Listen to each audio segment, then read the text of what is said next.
اختبار الأزهر الشريف على الوحدة الرابعة. Listen and choose the correct answer. Number 1. I went to the farm last weekend. طبعا ده سؤال استماع بناء على اللي بتسمعوه في التكست بتختاروا الكلمة الصحيحة. هنا بمعنى أنا ذهبت إلى المزرعة في عطلة الأسبوع الماضي. Number 2.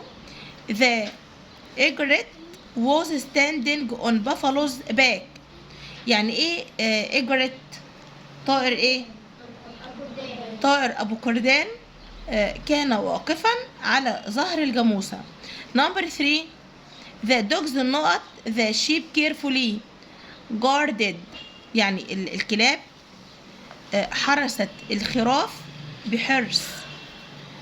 طيب بعد كده عندنا complete the dialogue. أكمل الديالوج بين teacher و student. معلم وطالب أو معلمة وطالبة، تنفع مذكر ومؤنث. teacher المعلم بيقول can you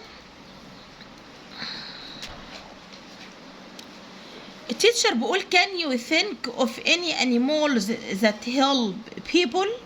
يعني هل تعتقدوا ان في اي حيوانات بتساعد الناس؟ رد student الطالب وقال يس نعم. جايد نقط help blind people. كلاب ايه بتساعد المكفوفين؟ دوجز. يعني ايه بقى جايد دوجز؟ الارشاد مش الحراسه. جايد دوجز يعني كلاب الارشاد، دي بقى بتساعد المكفوفين. تيتشر بيقول ذاتس رايت، هذا صحيح. وات اذر انيمالز هيلب فارمرز. ايه الحيوانات الاخرى اللي بتساعد المزارعين؟ رد الطالب وقال ووتر نقط بلاو ثرو فيلدز. ووتر ايه؟ بافالوز. يعني ايه؟ يعني جاموس المياه اللي بيحرسوا الايه الحقول يعني. فتيتشر بيقول كان بيردز هيلب فارمرز تو. هل الطيور تساعد المزارعين ايضا؟ رد الطالب ستيورنت وقال يس نعم. the not eats insects that harm crops. egret يعني طائر ابو كردان بياكل الحشرات اللي بتؤذي المحاصيل. فتيتشر بيقول ذاتس رايت، هذا صحيح. donkeys also help carry loads. الحمير ايضا بتساعد في حمل الاحمال الايه الثقيله، يعني بتحمل الاحمال. بعد كده بقول لي choose the right answer from A B C or D. Number 1. look انظر the pigeon نقط a message right now. بصوا يا سنة 5 احنا بنقرا الجملة لازم كده نشغل دماغنا يعني ونشوف ده زمن ايه او دي قاعدة ايه. لوك يعني انظر، من الكلمات الدالة على زمن المضارع المستمر، يبقى انا كده هصرف الفيرب اللي عندي في زمن المضارع المستمر. ذا بيجن الحمامة مفرد ولا جمع؟ المفرد بياخد از وبعد كده بنضيف للفيرب ايه؟ يبقى نختار ايه؟ از كارينج. يعني ايه؟ يعني انظر الحمامة تحمل رسالة الآن. لوك في أول الجملة من الكلمات الدالة على المضارع البسيط، ورايت ناو في آخر الجملة برضو من الكلمات الدالة على على المضارع المستمر. على المضارع المستمر، يبقى عندنا كلمتين في جملة واحدة بيدلوا على المضارع المستمر اللي هم ايه؟ لوك انظر ورايت ناو الآن مضارع مستمر. نمبر 2. أكيكو نقط فلايز every evening. البرص بيعمل ايه في الذباب كل مساء؟ اولا عندنا every من الكلمات اللي بتدل على زمن المضارع البسيط، حاجه بتتكرر كل يوم كل مساء، مضارع بسيط، يبقى هنصرف الفيرب في زمن المضارع البسيط. الفعل في زمن المضارع البسيط ليه شكلين، يا اما منتهي باس يا اما في المصدر. امتى منتهي باس؟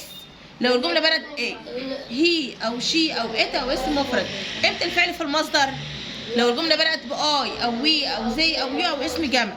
طب هنا بيقول لي الكيكو مفرد ولا جمع؟ مفرد، برص واحد يعني، يبقى نختار ايه؟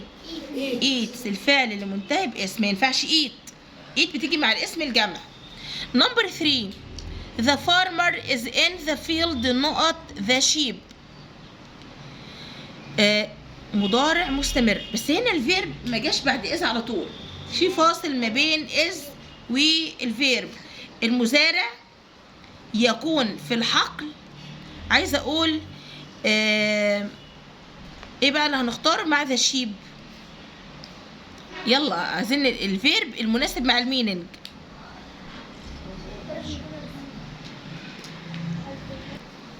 يبقى watching over، المزارع او الفلاح بيكون في الحقل بيشاهد الخراف، بيحرسهم يعني بيرعاهم. نمبر 4 my grandmother، هنا عندنا الكي سايلنت. knitted me a warm نقط for the winter، عايزه اقول جاكيت دافئ يعني سويتر.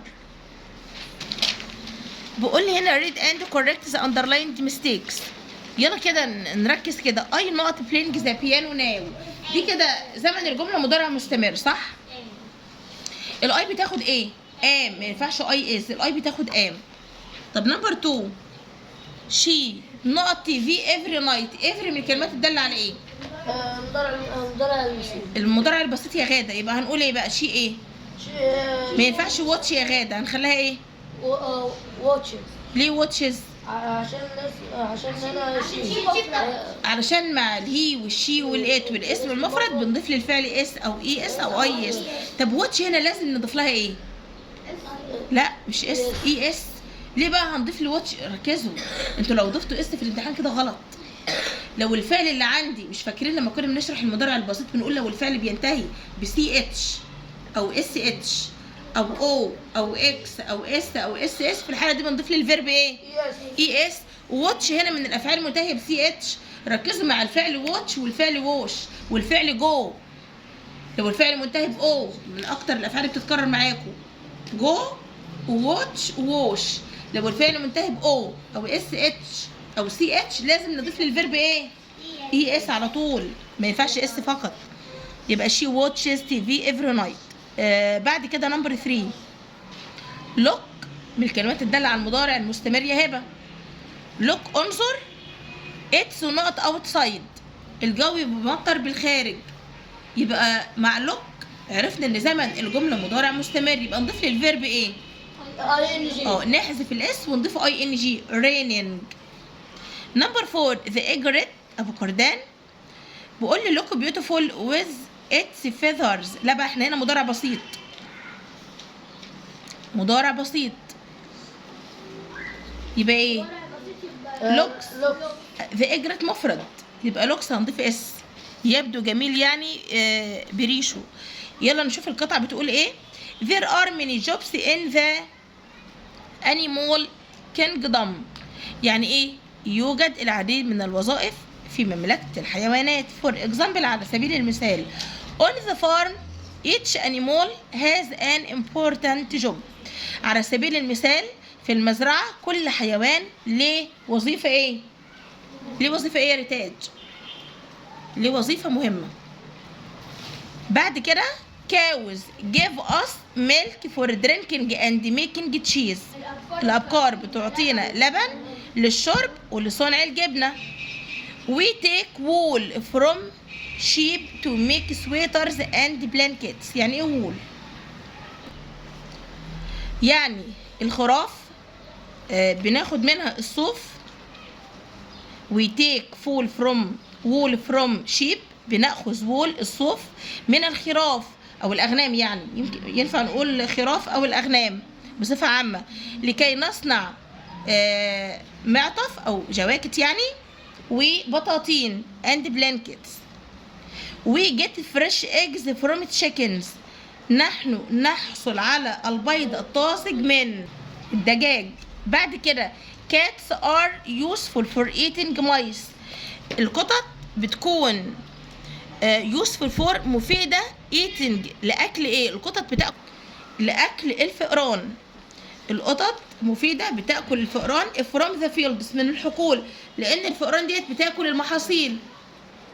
ايه فائدة القطط؟ ان هي بتأكل الفئران علشان نحافظ على المحاصيل اللي موجودة في الحقول. لذلك we should be kind، يجب علينا أن نكون عطوفين أو طيبين يعني to these animals، لهذه الحيوانات because they help us in many ways لأنهم بيساعدونا بطرق إيه؟ مختلفة، بطرق متعددة. many ways طرق متعددة. طيب أول سؤال write true or false. we get milk from chickens. ترجمة كده الجملة. we get milk from chickens يعني إيه؟ الجملة بتقول نحن نحصل على الحليب من الدجاج. طبعا فولس، احنا قلنا من كاوز الأبقار. نمبر 2 cats can catch mice and eat them.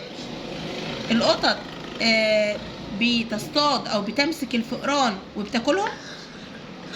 احنا قلنا كده في القطعة ولا ايه؟ ولا في حاجة غلط؟ الجملة كده صحيحة ترو ولا فولس؟ ترو صح. القطط بتمسك الفئران وبتاكلها اللي موجودة في الحقول علشان ما تأذيش المحاصيل. يلا يا منى. cows give us not. الأبقار بتعطينا ايه؟ ميلك اللبن أو الحليب. يلا يا فاطمة. we should be not to animals which help us. يجب أن نكون ايه على الحيوانات اللي بتساعدنا؟ kind طيبين أو عطوفين. يلا يا ايمي. we can make not from the wool of the sheep. احنا ممكن نصنع ايه من صوف الاغنام؟ بلانكتس. احنا قلنا حاجتين في القطعه بس موجود حاجه واحده هنا اللي هي ايه؟ بلانكتس البطاطين. قلنا في القطعه سويترز اند بلانكتس اللي موجوده بنختارها.